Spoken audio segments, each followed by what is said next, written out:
WROI Giant FM and streaming live on the First Federal Facebook page. Yes, indeed, it is Friday morning, and, well, it's chilly again, which means Evan's here. Good morning, Evan. Good morning. Yeah, I don't know why I'm kind of the chiller on this show. Yeah, it seems like, over the winter when you show up on a Friday morning, we get snow. Now, should be spring. It's been warm all week. You show up and it's cold. My nickname's going to be Jack for Jack Frost. All right. Sorry about that. All right, and you're wearing, a nice blue color today. Yeah, that's my favorite color. Well, go figure. It all fits together. We're painting a picture here. Yes. Who is Evan Gottschalk? Yeah, I guess next week when I probably won't be hosting the show, it's going to be warm. Yeah, they're calling for like mid-70s. That's awesome. Well, I am happy about it, in case you're wondering. I'm not rooting for the cold. I'm excited about spring as well. And it's Easter weekend. It is. Which is a kind of a harbinger of spring and summer to come. And most important Christian holiday. We got Good Friday today. Mm-hmm. So this is a really special weekend for a lot of reasons, and I'm excited that it's here. So there we go. There's the positivity, other than the weather, Paul. All right. You guys have any Easter traditions that you color eggs? We're kind of switching it up a little bit this year. The kids didn't want to do what we've normally done in the past. Oh no! You're having a family crisis. Yeah, we're a little too old for Easter egg hunts and stuff, and I'm like, what? Can we color eggs? No. Okay. We always colored eggs when I was a kid, but I don't even think we're doing that this year either, Paul. So I'm in the same boat you are. Yeah, it kind of helps that they don't want to color eggs, since I was at the store the other day, and there wasn't a single carton of eggs on the shelf. Well, you know what? Oh, the eggs themselves. Yeah. Oh, jeez. Well, maybe that means the prices have gone down a little. That's what we're hoping. I didn't look. I just looked over and went, well, glad we're not having eggs. We don't have the April inflation report for March yet. That's coming out later this month. So let's hope that it's showing a downward trend finally. Let's hope. Well, I guess it's been downward trending, but not very fast. So let's hope it's a little bit more aggressive. That would be great for all of us. Yeah, we can hope, right? That's right. In the meantime, we'll keep riding our bikes and saving on gas. Yes. And using egg substitutes. They might be less expensive right now. Yeah. Okay. All right, well, we got a great guest this morning. Todd Zeltwanger, a First Federal Radio Program veteran, is back. I know, I got to be careful. It might be coming from my job. It's going to be great. We're going to hear about Cultivate.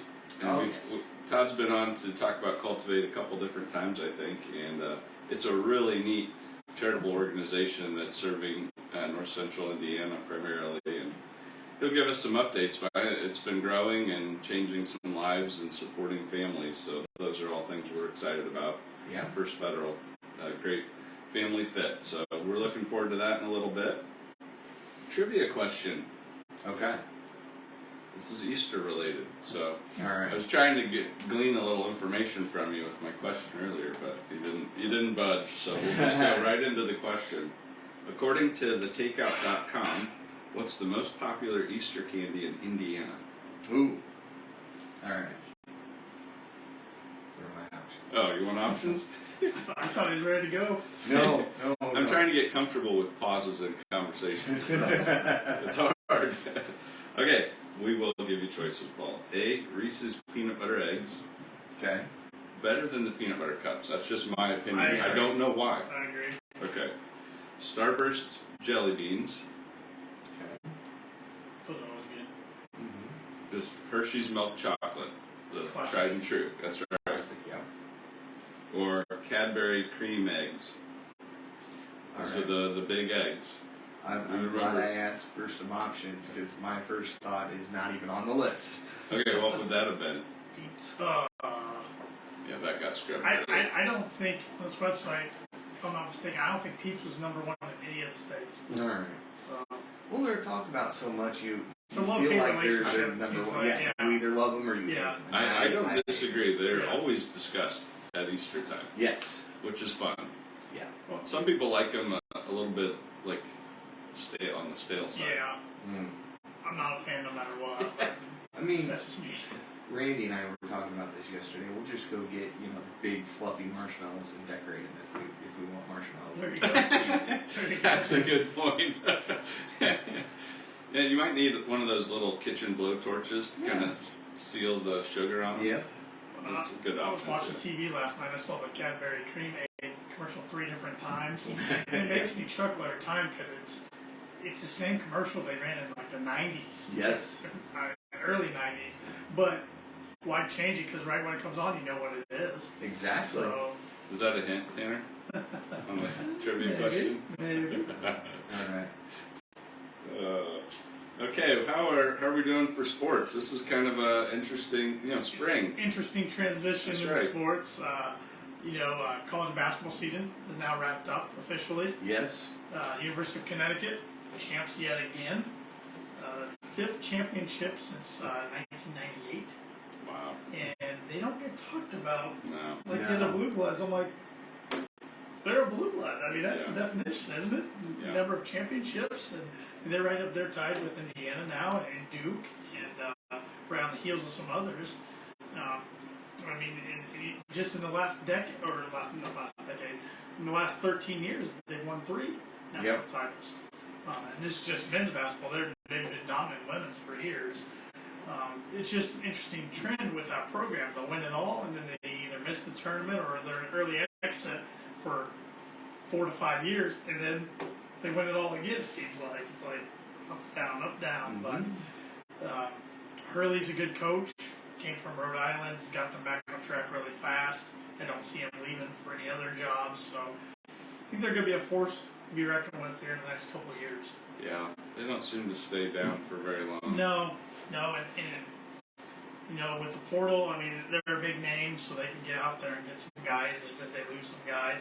And they're a team that they weren't even in the top 25 when the season came out. They were receiving votes. That's unbelievable. They got hot early, and then they kind of hit a wall for a little bit, but then found their footing. And I think the wall allowed people to kind of forget that yes, they had some they talent. cooled off on them, and, Yeah. and they were seated perfectly. And I mean, their road wasn't the toughest of roads, but they just took care of business. I mean, they didn't just beat people; they beat people pretty handily the whole way through. Yeah. So I think in the bracket challenge, people are going to do an upset bracket next year. Yeah. If they didn't this year. I'm definitely at least one of my brackets. I'm flipping a coin. Yeah. Ooh, I like that. All right. In our first federal family bracket that we always do, I was looking at the standings last year to this year. 4th place last year would have been winner this year by 10 points. Wow. That just showed you the points were down this year. How often we got it wrong. I think the winner had 58 total points this year. Yeah. And last year was in the 80s or high 70s. I can't remember exactly the number, but And Tanner was at the very bottom of the league. this year I was pretty close to Yeah. the bottom. It wasn't good, I but didn't look at my bracket after the first couple nights. a lot of people's got smashed the first 2 days this year, Yeah. Thursday and Friday. But the national championship was the lowest viewed national championship of all time Wow. on Monday. So I don't know if it's. I think the late start's got something to do with that. That's really bad. Yeah, 9:20 start Eastern time. I mean, it worked out for the San Diego State fans, but move it up an hour. I mean, college football fan base complained enough; they finally moved theirs up an hour this year. So Yeah, I would even rather have it on Sunday. or Saturday, and I've made that argument for college Thursday, football Saturday. too. College sports are meant to play, especially college football, meant to play on the weekend, not on Monday. Yes. Exactly. So yeah, maybe that's a change they'll make in the future, I but doubt it. probably not. They're not listening to this No, show, I Tanner. We know. got to get them plugged into this. Get out to Good the stuff. masses. So. You never know, they might be listening. Oh. But now like it's that. now it's big time off season. I mean, college basketball and college sports now with the portal and NIL. It's you got to be on it.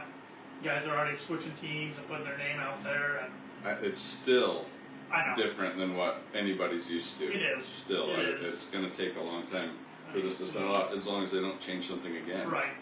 Just leave So it now. I mean, there's some big names and some big programs that have thrown their name out there just to see if they get more playing time somewhere else or a better NIL opportunity for them or whatever it may be. There's actually names out there in the portal. Yeah. So teams are trying to fill their gaps, and get ready for next year already. That's why I laugh at these way too early top 25 guesses. I'm like, we don't even know who's coming back. Or You haven't done that on your sports podcast? No. Okay. We were just talking about money. We're like, we're gonna wait till June or July until we have a better scope on who's coming back and who's going to the NBA. And You must not like to be wrong. we're wrong a lot, so we're trying to minimize that a little bit. Yeah, I understand. Really fun, big sporting event to watch around this time of year. The Masters golf tournament's going on. Yep. Started yesterday, and it looks like yesterday's weather is probably the best weather they're going to have, unfortunately, for the tournament. I know today there's going to be some rain in the forecast. Tomorrow, I think there's a 100% chance of rain. It's supposed to be like in the mid-50s. That's going to be cold down there in Georgia. Wow. I'm just hoping they can get it all in during 4 rounds. They haven't had to do a Monday finish since 1983. Wow, that's good fortune. Yeah, for so a while. hopefully they can keep that going because, once again, Masters needs to be played on the weekend and finished on the weekend, and so everybody can enjoy the last round on Sunday. Because like a lot of sports fans and golf fans say, the tournament doesn't even start till the back 9 on Sunday. That's when the fireworks start happening and guys make charges. So. That's fun. But looking at the leaderboard's an interesting one. Usually you'll see a name or two in the mix after round 1 that maybe doesn't belong. It's not the case so far. It's a lot of the heavy hitters are up there, tied for the lead or just right back. Victor Hovland, John Rahm, Brooks Koepka of the LIV Tour, which is another interesting dynamic here. That's fun. Some of the LIV guys are playing well, and you can tell the Golf Channel and even ESPN doesn't really want to say positive things about them, but they have to because they're in contention. So it's going to be interesting to see that mix carry out throughout the weekend. So. Well, even just from a casual interest level, like there's antitrust stuff going on between the two leagues, and I mean, it's just an interesting time in golf to see how it all settles. Sergio Garcia went after the media at his post-round press conference yesterday and said, we're all getting along this week. He said, you guys, the media, are the ones stirring this up, and the journalists were trying to fire back, saying no, they weren't. It got a little heated, so it's interesting. I mean, I'm sure there are some tiffs and conflicts out there, but everybody's trying to be respectful, and because it's Masters Week. That's right. It's bigger than that. Yeah, it is. So, because the Champions Dinner was an interesting one the other night. People were nervous. How's that going to go over? Because you got some past champions at that dinner that are LIV Tour, like Phil Mickelson's one of them, Patrick Reed, Dustin Johnson. They said it was just fine. Everybody got along. It was Scotty Scheffler's night. That's the Champions night. So everybody was respectful. So. But it'll be interesting to see who comes out on Sunday, or if they have to do a Monday finish on Monday and wears the green jacket. So. Yeah. Got some tidbits here this morning. On this day in 1902, Texas Oil Company, better known as Texaco, was formed. Okay. Don't see a lot of those around. No. There are still some, but you don't see. You're right. Don't see near as many as you used to. Yeah. On this day in 1943, the NFL adopted the free substitution rule, as well as helmets were made mandatory. That's helpful. Guys were built different back I'm glad I don't know the story of how they got to that point. And a 10-game schedule for all teams was approved. Now they play a 17-game regular. Yeah. So that's a long season for a body. Yes, it is. It is. Physical human body. And that's why I cringe at the NFL making this new rule where teams can play multiple Thursday night games.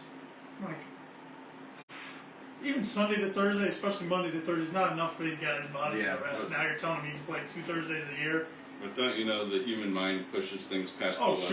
Sure. And demands recorrection at some point. Yeah. They're going to overdo it. Absolutely. It's nothing more guaranteed. Careers will start getting shorter. Oh, yeah.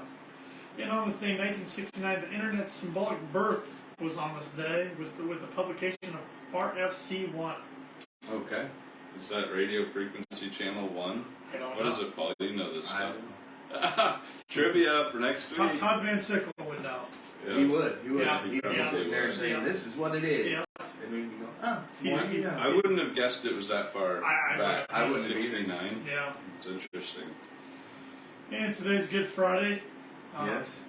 It's also World Health Day, National Beer Day, International Beaver Day. It's a Canadian holiday. Yes, it's gotta be. Walk to Work Day. Walk to work today. Risk out there, but you can do that. National No Housework Day. we can comply with that today. National Making the First Move Day. Bold. Yeah. I like that. Yeah. Bold. Yeah. And Poet in a Cupcake Day. Oh, Alright. come on. Yeah. Who lobbied for that one? Yes. Somebody likes poetry, I guess. That shouldn't have passed. What about upcoming events, Tanner? Yeah, I see the Rochester High School Tri-Up Club is going to be presenting The Wizard of Oz. Yes. It's coming up on April 14th at 7 p.m. and April 15th at 7 p.m. Tickets are on sale now and can be bought at the Rochester High School office from 8 a.m. to 2:45 p.m. during the week. $10 for adults and $5 for children 10 and under. So, All right. that Wizard of Oz, that's a fun one to watch. Always. I was involved with a production of that Were you? as a senior in high school. I wore a black sheet. I was a ghost in the haunted forest. I think I went to that. I was I remember going to the Wizard of Oz. Did you remember my role?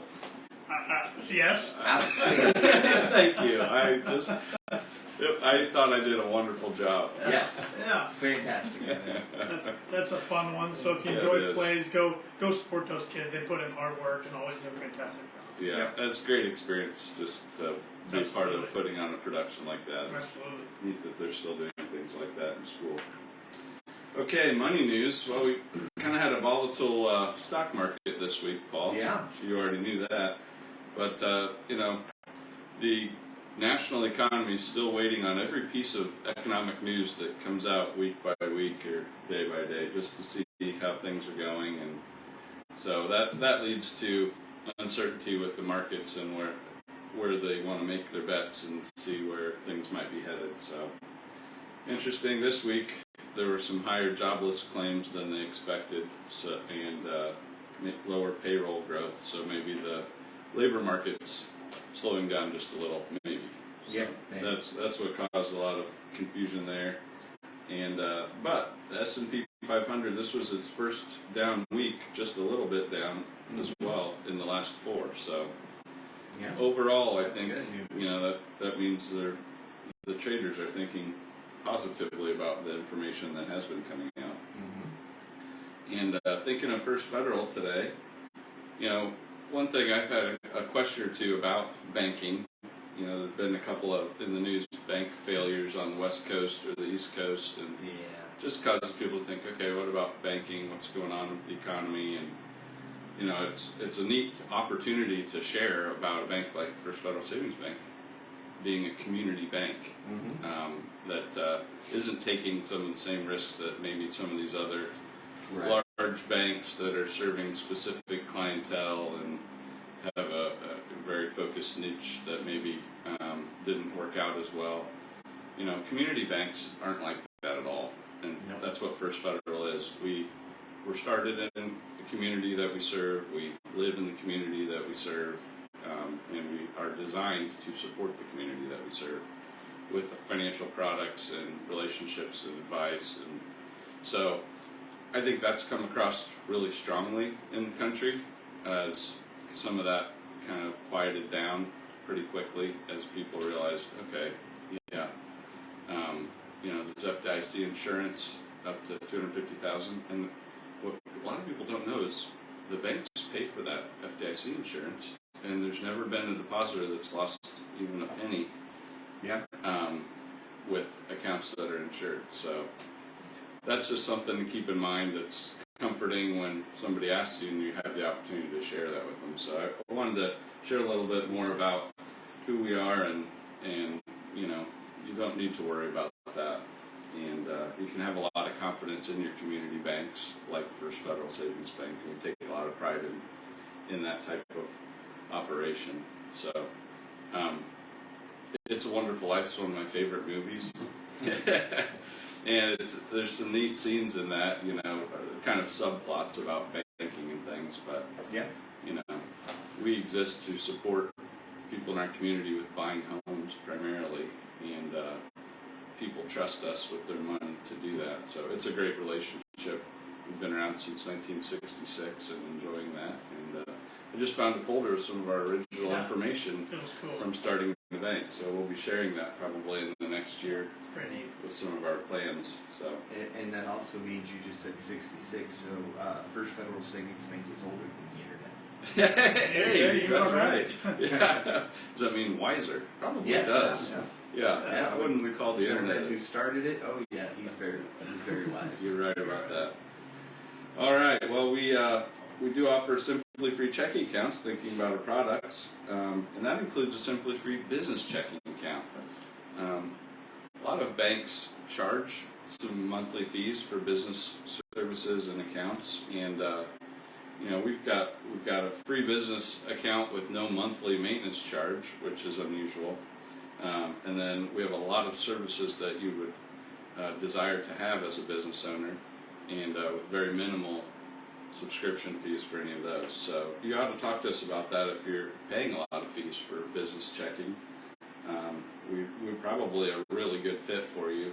And as a relationship bank, we can help you and your business have confidence in your financial decision making and be a great partner for you. So we'd love the opportunity if you are out there shopping for something like that. And when you open a new checking account, you get a free gift. And what better free gift than a Dolly Parton pizza pan? Can't go wrong Helps with your that. pizza be A+ coming out of the oven at home. Oh, yeah. Perfect for your frozen pizzas or your homemade pizzas. It's a hard-working man. Yeah. That's awesome.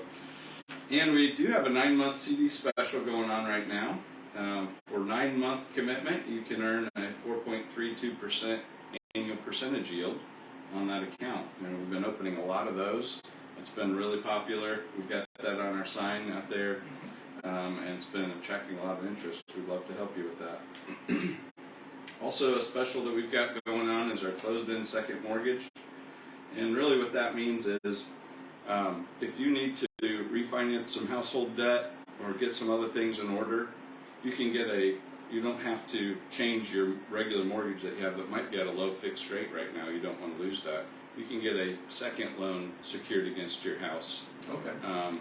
At today's interest rates, but maybe that helps you save if you got some higher interest rate credit cards Yeah. or some other things. This could save you some money, and you begin paying on it right away.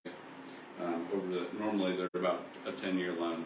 You start your monthly payments on. So it's really great. We've got a special on that right now, a reduced rate, low closing costs. So we'd love to help you out with that as well. Okay. Borrowers must meet underwriting guidelines. We are FDIC insured and an equal housing lender. Our NMLS number is 399927. And that makes us legal. That's right. Well, now we get the pleasure of welcoming our traveling guest, Todd Zeltwanger. Todd, Evan, it is a pleasure to be here, sir. great to have you back. Thank you so much. I don't know how many times I've been down here in my last couple of jobs, but I always look forward to it. And First Federal Savings Bank, certainly with Cultivate Food Rescue, has been such a wonderful partner of ours, and we really appreciate it working with you guys. So you mentioned it. You're here representing Cultivate Food Rescue. That sounds really intriguing, especially with grocery prices the way they are right now. Yeah. Sure. So tell us about this efficient way of rescuing food. What are you guys doing? How do you rescue food? I'm not sure we know what that means. Yeah, there's a lot of things you rescue, right? That's right. Food isn't always one you think about, No. but I'll give you an example of one rescue that we do, and it's at the Notre Dame home football games up in the suites. They have an all-you-can-eat game-long buffet up there, and oftentimes they over-prepare because you can't run out of food when it's all-you-can-eat. So food there that has not been ever served, we go underneath the stadium at the end of the third quarter of the games with our refrigerated truck, and in the hot box they bring that food down to us on the elevator onto our truck. And so we take that food and take it back to our facility because they can't keep that food at Notre Dame. They would have to throw that food away. Wow. So we rescue it from going into a landfill and take it to our facility. We weigh it in, we record every pound of food that we rescue, and then it's processed into meals. And then who gets these meals, Todd? These are made for food insecure students. I got an example of one here. Tanner's going to show And, us. currently, a tray of food. it is like a TV dinner, if you will, with a protein, a vegetable, and a starch. And food insecure students, this year we are feeding 1,200 students in Oh my St. Joe, gosh. Elkhart, and Marshall Wow. County, each receiving 6 of our meals every single weekend. So if you do the math, and you're good at math, 7,200 meals a week go out of our doors to students in those schools, all made by volunteers at our facility up in South Bend. Wow, that scope is just blowing my mind right now So on the amount of food that's not going. I'm just thinking this through. All of this food would have been lost. yes, You've rescued it, and you're supplying it to kids to take home for the week for weekend meals for the family. and a lot of these students, and I've never missed a meal in my life, so I didn't really know what this was like before I started working there. But there's a lot of students that at the schools, they eat breakfast and lunch at the school Monday through Friday on the free reduced lunch program. Okay. But then on weekends, a lot of these students don't have enough to eat at home, and so they don't know if they're going to get a meal or not. And there's one school in particular, we met with the principal, and she told us when we started the program there, she goes, Todd, she goes, we never allow running in our school here except on Monday mornings. And I said, well, what do you mean? She goes, well, when our kids get off the bus, they literally run to the cafeteria for breakfast because they haven't eaten all weekend. That's heartbreaking. And I go, really? She goes, come back on a Monday.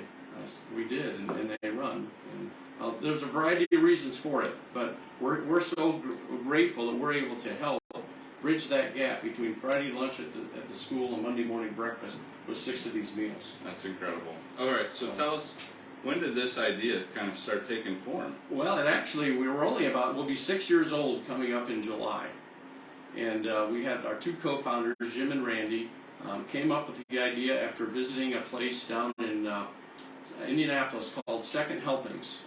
And they've been doing food rescue now for over 20 years. Oh, neat. And they've learned about that. They brought the idea up to South Bend, and we launched in July of 2017. And since then, we have rescued over 4 million pounds of food Oh my that gosh. would have otherwise Wow. been thrown away and wasted.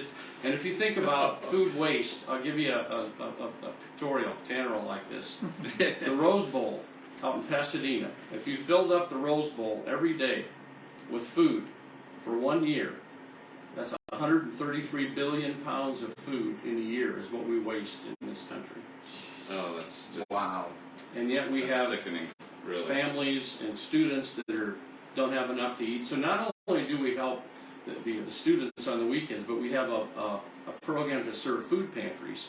In the same we about 70 food pantries are in our network, and so we every day when we rescue food from Trader Joe's, from Century Center, from Notre Dame, and other places, other food places, you can just imagine how many of those are around Yeah. us. We serve pantries. They can go onto our website and order food from us free of charge. We get the order ready. We pick the order, put it on a pallet, and then they'll either come pick it up or we'll deliver it to a pantry.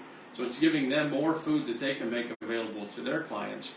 Food pantries are now experiencing about 40% higher turnout this year Wow. compared to last year, with people for the first time ever having to frequent a food pantry. So Well, with the rising costs, the value of what you're doing is even greater. it is. Think about yeah. that. Well, and that's really what our future looks like too. If I Okay. got a second to Yes, quickly we do. mention, we're looking to build a 21,000 square foot cold storage facility just behind our current building on Prairie Avenue in South Bend. We have a capital campaign that we're launching, and we're in the middle of, and we're doing well on it. And once we have this facility built, it will enable us to rescue 19 million pounds of food a year. Oh, And the food is out there. We're finding out right now we have to say no to it because we don't have room for it.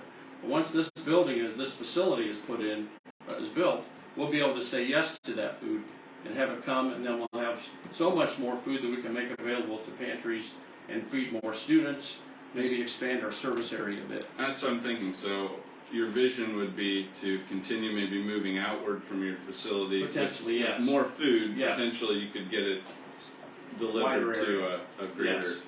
area. Yep. That's well. You think about being in more of a metro area like that, the opportunities that you have of food to grab. So, Yes. Yeah, there So- will be more of those. So you talked about the capital campaign. Mhm. What's the dollar amount on that? It's a $10 million goal. Okay. And so far, we're at about $6 million in gifts and pledges so far. That's great. And we're making good progress. We've got some grants out out there that we hope will come through to get us closer to our goal. But yeah, it's just going to be transformational for food rescue in our area to have this facility. Each pantry will have their own pallet position in this new warehouse, so they can keep the food at our place until they need it, and then they can come get it when they're ready for it. So do you think Fulton County is a possibility? I think it could that be potential expansion. Yeah, I Well, know. not that far from Marshall County. No, that's right. No, I think I'm not going to say yes or no, but I think there's a very good possibility. Well, we that didn't could even happen put you on the spot, but No, I could see that with as that well. extra food. You know, Yes. for First Federal, you're such a such a great opportunity for us to give back. You're supporting 4 of our 6 branch areas with these programs right now. So, Yeah, been a great partnership, and it we're has been. proud to have you here to talk about that a little bit. One last question I was curious about was, you know, you guys made it through the pandemic just like the rest of us, one way or another. Has that changed anything about what you're doing ongoing? Or have there been any adjustments made or changing realities that have caused some future plans, or how's that affecting you guys? Well, the main thing that happened through COVID was the pantry program evolved in the middle of COVID, because all we did at the beginning was serving was the meals that Tanner showed there for the weekend meals for students. But as more food became available to us by people calling us saying, hey, we can bring you 1,700, Prairie Farms called us and said, we have 1,700 gallons of milk a week we can bring you if you can take it. Yeah. And then the same thing started to happen with bread. And we said, all of a sudden, we got a program here that we can start to serve food pantries. And so that really took off and is growing. And we're just finding out there's so much more food out there in the system. A lot of it got bottled up in the supply chain through COVID. And now we're forming these relationships with these food suppliers. That's And we're fantastic. getting the access and being able to get it to people who need it. Well, we think about some of the negative consequences of that period of time a lot that are easy to identify, but there's some silver linings as well. And it's nice to bring those up sometimes and recognize those, the ways that we've changed and rethought some things and are moving forward. So, hey, give us your website and phone number, Todd, because there may be some folks listening that are interested in supporting this. It's www.cultivatefoodrescue.com. That is our website, and if you're inclined to help support our program, we're 100% donation based. There's a donate now button on the website that you can help us with our operations. And the phone number, I'll just give you mine, is 574-952-8148. And we can help. There's volunteer opportunities with us. There's just other ways a company can partner with us. And I will mention, coming up in about a month, and certainly the bank here will have a team in our golf outing May 15th at Swan Lake Resort in Plymouth. We have over 60 teams already registered for the event, that all the proceeds from that will help us with our operations. But unfortunately, Evan, you're not on the list to play, so I don't know why that is, but maybe Tanner has something to do with that. The quality of the players. We found better golfers. Is that what it I is? think I got bumped off the. I don't know what you have to do to move up there. But You must be. I mean, he's not that good. So I'm sure you could replace him. we're glad to have you. Every year, this time of year, you got to find out how good you are again. It's a journey. It's a journey. That's right. Well, we've been speaking with Todd Zeltwanger, the Director of Fund Development at Cultivate Food Rescue. You've heard his phone number and website. If you missed that, give me a call. We can provide that to you. But just been a real pleasure having you come share the journey that you guys have been on and the vision for the future. It's really exciting, Todd. Evan, thank you. Thanks for having me. Appreciate it. Our pleasure. Thank you for coming down. Okay, let's get to the trivia question. All right, let's do it. According to thetakeout.com, what's the most popular Easter candy in Indiana? Reese's peanut butter eggs, Starburst jelly beans, Hershey's milk chocolate, or Cadbury cream eggs? Well, I know my wife's would be the eggs, but I'm gonna go with the jelly beans. That's correct. Sweet. You know, I don't remember when those were introduced, They're good. but they have taken Easter by storm. I'm the only one in my household that likes the Brock's jelly beans. I'm old school that way. Too, yeah. But Starburst have really surpassed those, and my family was telling me they're even packaging, different flavor combinations than the whole thing now. So Sure. you can get the ones you want. Smart. And because I don't like people picking out their favorites out of our collection at home. Right. You grab a handful and you take what you get. Yep. Yeah, that's teamwork. All right, well, let's end with these words of wisdom this morning by William Feather, an American author. One way to get the most out of life is to look upon it as an adventure. Those are great words of wisdom. Thank you so much, Evan. We'll see you guys again next week. All right, Paul, take care. Thank you.